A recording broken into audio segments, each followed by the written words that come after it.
এটি নবদ্বীপের রাধারানী মন্দির। আর এরই ভিতরে আছেন বিগ্রহ, এই যে রাধারানী।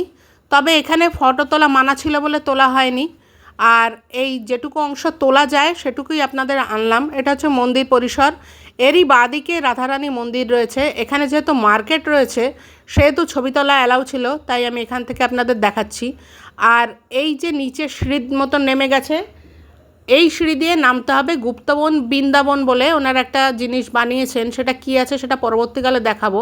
আর এই হচ্ছে মন্দিরের চূড়ো, আর এইভাবেই সাজানো হয়েছে এখানে। আর এই গুপ্ত বৃন্দাবনে যেতে গেলে টিকিট কাটতে হয়। আর এই বৃন্দাবনের নিচে এই যে যাওয়ার সিঁড়িটা হচ্ছে এইখানে, সবাই যাচ্ছিলেন, আমরাও গেলাম, আমরাও দেখলাম। এখান দিয়ে এই যে নামতে হবে। আমার ভিডিওগুলো যদি ভালো লাগে প্লিজ একটু লাইক করবেন, শেয়ার করবেন, সাবস্ক্রাইব করবেন। ফেসবুকের লোকেরা আমাকে একটু ফলো করে দেবেন।